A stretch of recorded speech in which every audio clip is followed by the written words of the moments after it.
Hi అండి, welcome back to smart Juveria. ఈరోజు మన రెసిపీ వచ్చేసి టమాటా మటన్ కర్రీ అండి. పిల్లల కోసం ముందుగా నేను స్టవ్ అనేది క్లీన్ చేసుకుంటున్నాను. తర్వాత అనేది మనము కర్రీ అనేది రెడీ చేసుకుందాము.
ఓకే అండి, ముందుగా నేను ఒక 4 టేబుల్ స్పూన్ వచ్చేసి నూనె వేసుకున్నాను.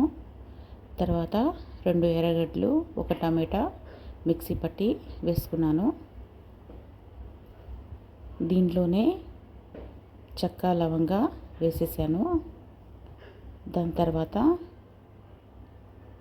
ఒక 3 టమాటాలు కోసి వేసుకుంటున్నాను. చాలా టేస్ట్గా ఉంటుందండి, తప్పకుండా ట్రై చేయండి. దాని తర్వాత నేను అనేది 1/2 కేజీ మటన్ వేసుకొని బాగా ఉడికించుకున్నాను, ఒక 4 విజిల్స్ వచ్చేదాకా. దాని తర్వాత కొంచెం పసుపు, 1 స్పూన్ వచ్చేసి కారము. ఇది బాగా దగ్గరయ్యాక దించేయాలండి, చాలా టేస్ట్గా ఉంటుంది. ఓకే అండి, కొత్తగా నా ఛానల్ని చూసేవాళ్ళు ప్లీజ్ అండి సబ్స్క్రైబ్ చేసుకోండి, లైక్ చేయండి, షేర్ చేయండి. ఓకే అండి, నేనైతే నిన్న వీడియోలో దోశకి కొలతలు చెప్తానన్నాను. రేషన్ బియ్యం వచ్చేసి 1/2 కేజీ డబ్బా తీసుకున్నానండి. దాని తర్వాత ఒక 100 గ్రాములు వచ్చేసి మినపప్పు తీసుకున్నాను.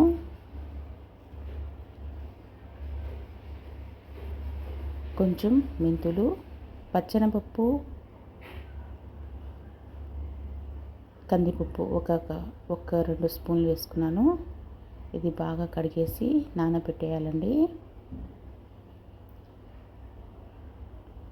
దాని తర్వాత అనేది మనము పిండి అనేది మిక్సీలో వేసుకోవాలి, బాగా మెత్తగా పట్టాలండి. ఓకే అండి, దీంట్లో అయితే నేను దోశ ఎర్రగా రావాలంటే కొంచెం అన్నం అనేది వేసుకున్నాను.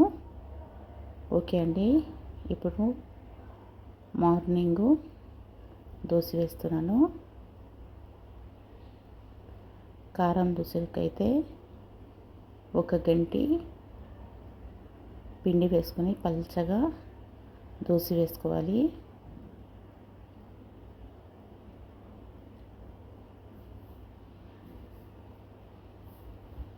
మనం కారం ఎంత తింటామో అంత కారం వేసుకొని ఆయిల్ వేసుకొని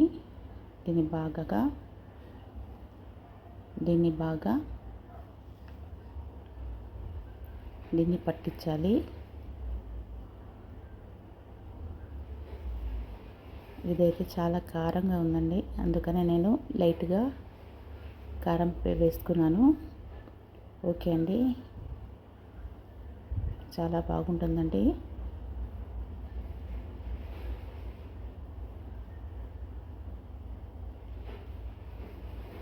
ఓకే అండి, రెడీ అయిపోయింది.